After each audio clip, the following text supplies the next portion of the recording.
샬롬. 새로운 한 주의 시작과 함께하는 토라 포션 시간입니다. 지난주 보내드린 글에서도 느꼈으실지 모르지만 많은 믿음의 형제 자매들이 신앙생활을 이어나가는 도중 성경 말씀 읽기가 즐겁지 않고 힘들게 느껴진다거나 내 실제 삶과 동떨어진 지루하고 반복적인 작업으로 느껴질 수도 있는 것에 대한 우려가 있습니다. 제가 보아온 믿음의 형제 자매분들은 이런 경우 말씀 읽기에 대한 흥미가 떨어지는 것에서 끝나는 것이 아닌 더 심각한 신앙생활의 장애물로 문제가 커지는 경우를 종종 보게 됩니다. 말씀에 대해 지루한 감정을 품는다는 것 자체가 주님께 죄를 짓는 것 같은 죄악감이나 죄책감을 느끼게 된다거나 나아가 자신에게는 활활 불타는 듯한 믿음이 없다고 생각하거나 구원받지 못한 사람이라는 생각으로까지 번져서 타인이 보기에는 신실한 믿음의 생활을 유지해 나가는 사람임에도 속으로는 끊임없이 의심과 번뇌가 소용돌이치는 평안이 없는 위태로운 신앙으로 인해서 영혼이 고통받는 상황으로 전개되는 경우가 있습니다. 일부 목사나 전도사들과 같은 믿음의 조력자들 중에서는 이런 문제가 믿음이 부족해서 하나님을 사랑하는 사랑이 부족해서 아직 주님의 진정한 사랑을 못 느껴봐서 그렇다고 기도나 교회에 열심히 출석하여 이 고통을 해결할 수 있다고 진단하는 분들이 계십니다. 이런 말들을 듣다 보면 정말 자신이 잘못되고 다른 형제 자매들은 천국으로 한 걸음씩 가까워져 가는데 자신은 천국에서 점점 멀어지고 지옥과 가까워져 가는 듯한 느낌을 느끼고 영혼의 고통이 더 커지는 느낌을 받게 됩니다. 그런데 한 걸음 떨어져 잘 생각해 보면 이런 상황이 상당히 앞뒤가 안 맞는 우스꽝스러운 일이라는 것을 알 수 있습니다. 하나님은 우리에게도 자신께서 휴식하셨으니 너희도 안식하라고 하실 만큼 우리에게 평화와 안식을 선물하시는 하나님이라는 것을 여러분도 잘 알고 계실 겁니다. 그런데 그런 하나님을 더 깊이 이해하고 사랑하려고 주님의 말씀을 읽는 것 때문에 안식과 평화를 잃는다는 것은 참으로 우스꽝스러운 일이 아닐 수 없습니다. 왜 이런 문제가 생기는 걸까요? 정말로 믿음을 선물로 받지 못했기 때문일까요? 저는 여러분께 이런 문제가 발생하는 것은 믿음이나 영적인 무언가가 부족해서가 아니라고 단언할 수 있습니다. 이런 일이 일어나는 이유는 단순하게 긴 글자를 읽는 게 어렵기 때문입니다. 성경 말씀은 하나님의 말씀 그 자체라고 할 수 있습니다. 이러한 주님의 말씀은 수많은 글자들과 표현들이 합쳐져 긴 글의 형태로 우리에게 다가옵니다. 이때 많은 사람들이 기쁜 주님의 복음을 눈앞에 두게 되어 너무나 기쁜 나머지 잊어버린 것은 긴 글 읽기의 어려움입니다. 여러분은 학창시절을 끝낸 이후로 평소에 긴 글을 얼마나 읽으시나요? 성도분들 중 어떤 분은 글에 친숙해서 긴 글을 읽는 것에 자신이 있다고 생각하실 수도 있습니다만 성경 읽기가 어려운 것은 단순히 글이 길기만 해서가 아닙니다. 자주 쓰이지 않는 표현, 또 생전 처음 들어보는 발음의 이름들과 고유명사, 이제는 사라진 족장, 번제, 제단 등과 같은 한국에서는 단어를 듣자마자 어떤 이미지도 떠오르지 않는 사어들, 사계절이 뚜렷하고 물이 항상 넘치는 푸르른 한반도에서는 알 턱이 없는 거칠고 메마른 사막과 광야에서의 삶을 살아가는 사람들의 감정, 문화, 도덕 등이 함께 어우러져 최악의 난이도를 자랑하는 것에 있습니다.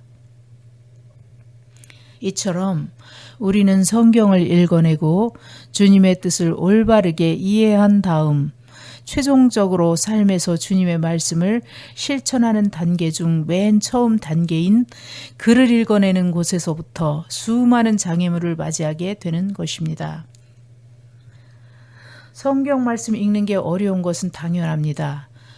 글이 길고 읽을 시간도 없이 바쁜 삶을 살고 계시고 체력이나 당장 발생한 삶에 다급한 문제들이 쌓여 있어 일주일에 하루 교회에 나가는 것을 지키는 것만으로도 시간이 부족하게 느껴지실 겁니다. 나아가 간신히 읽어내도 잠깐의 성취감을 느낀 후 무언가 변화조차 느껴지지 않고 성경에 쓰여 있는 의미조차 확실하게 이해되기보다는 뿌옇고 아리송한 채로 넘어가게 되는 날이 많습니다. 이는 비단 신앙을 지켜나가는 일반 성도들 분들만 겪는 문제가 아닙니다.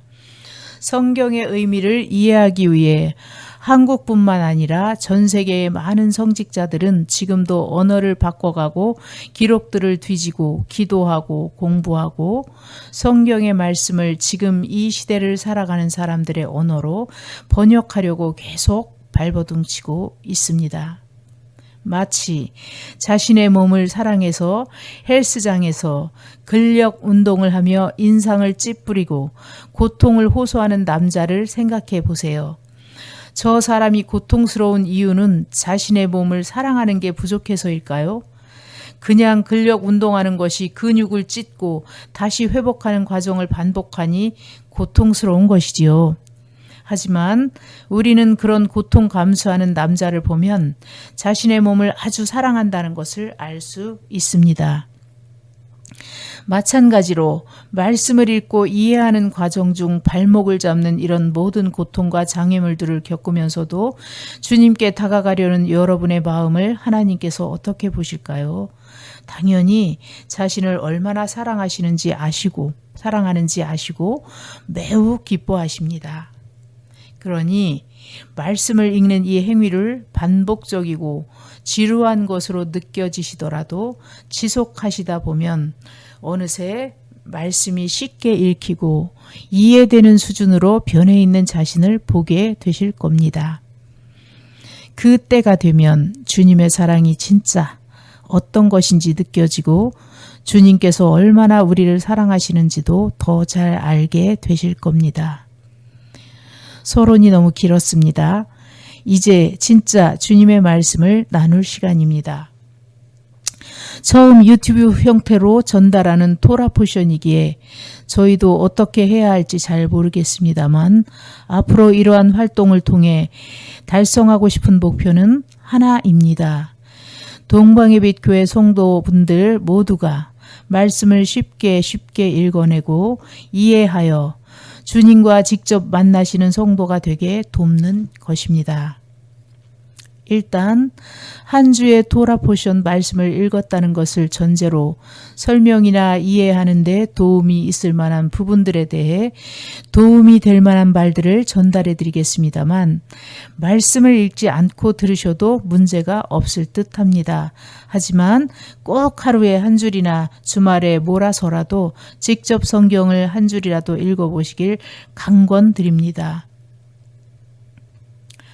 이번 주 토라 포션은 테루마, 예물로서 출애굽기 25장 1절부터 27장 19절까지 먼저 살펴보겠습니다.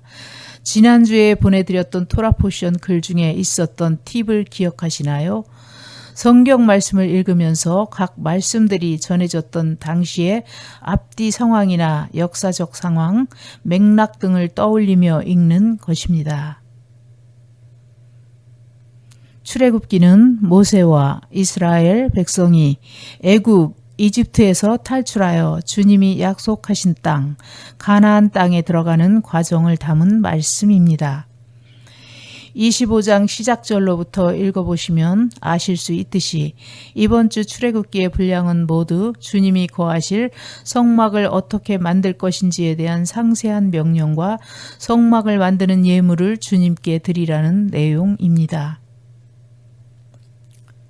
제가 생각하기에 보통 이 말씀을 다 읽고 난 이후 드는 생각은 무슨 이런 복잡한 걸 만들고 시키는 건지 귀찮다라는 감정이나 절대자이신 하나님이 이런 장난감 같은 걸 만든다 한들 무슨 의미일까? 이런 의문이 들 수 있다고 생각합니다. 믿음이 없는 불신자들이 읽었다고 생각하면 무슨 저런 걸 시키는 게 사람을 사랑하는 신이냐? 필요한 물건들을 바치라고 하니 착취하는 신이 더 적합한 거 아니냐는 비아냥이 나올 수도 있다고 생각합니다. 또 현대 개신교도에 포함되는 우리 성도분들은 이미 교회가 주님이 거하시는 성막이고 우리가 드리는 예배와 헌금이 이 말씀에서 나오는 제단과 제사를 폐하고 진정한 제사와 찬송을 드리는 중이니 그냥 옛날엔 이랬구나라는 느낌으로 넘어가실 수도 있습니다. 그렇게 넘어가도 큰 문제는 없을 듯하지만 아까 예상해본 질문들에 대해선 약간의 의문이 남기도 합니다. 하나님은 모든 것을 창조하시고 소유하신 세상의 주인이신데 정말 왜 이런 번거롭고 유치한 물건들을 만들라고 하실까? 이런 의문에 대한 해답을 얻는 첫걸음은 정말 쉽습니다. 뒷장에 무슨 일이 있었는지 가보면 됩니다.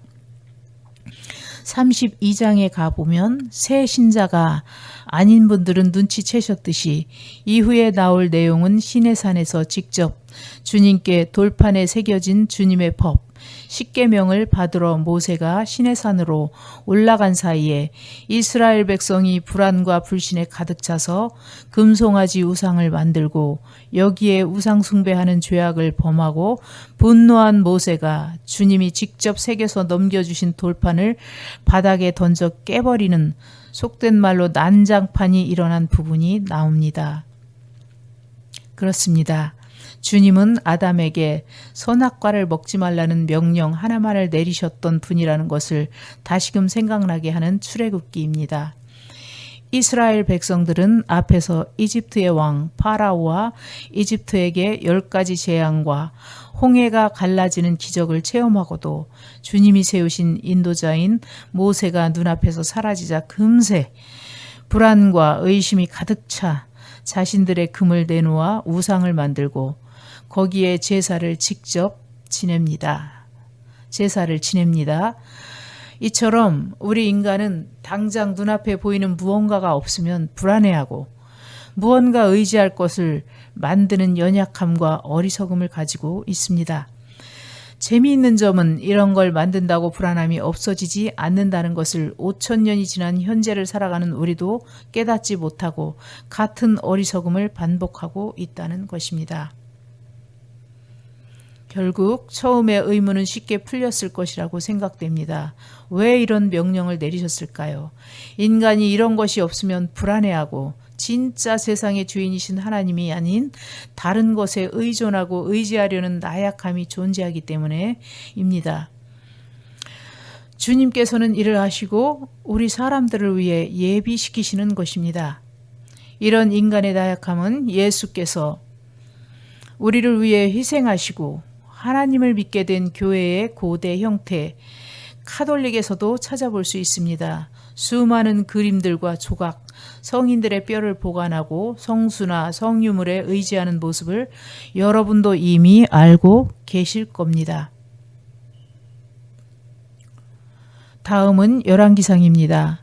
말씀을 읽기 전에 자신이 말씀을 읽으면서 드는 의문이나 질문, 모르겠는 단어 같은 것이 있으시다면 댓글이든 단톡방을 이용하여 주셔서 올려주시면 늦더라도 같이 생각해보고 의견을 보내드리겠습니다. 열왕기서는 주님이 직접 이스라엘 백성들을 통치하시던 시절에서 전쟁도 하고 강한 세력을 뻗쳐나가는 다른 나라들처럼 하나님이 아닌 인간인 왕을 세워 이스라엘을 다스리고 결국 이스라엘의 왕조가 멸망하는 내용을 담은 말씀입니다. 5장부터 6장 13절까지는 솔로몬 왕이 주님의 성전을 짓는 데 필요한 물자를 외국과 무역하여 조달하고 성전을 지어 주님의 말씀을 듣는 구절입니다. 다 읽고 나시면 특별히 의문이나 질문이 없을 법한 말씀입니다. 하지만 앞서 말했듯 이후 이스라엘 왕조의 미래와 솔로몬의 후반기를 생각하면 마지막 말씀 두 줄이 의미심장하게 다가옵니다.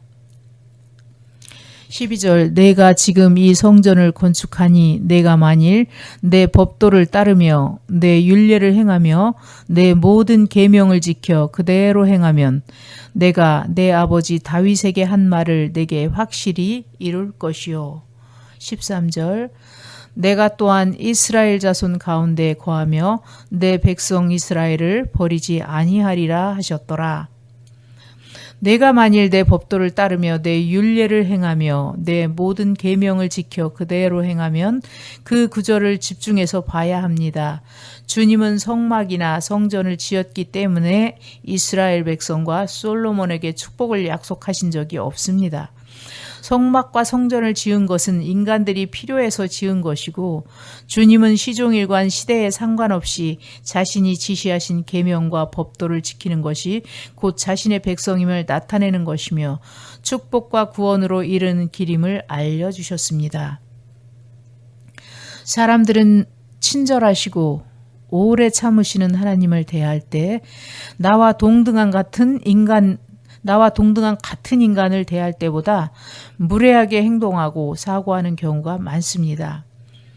모세가 이집트의 왕 앞에서 왕이 보낸 편지를 찢을 수 있을까요?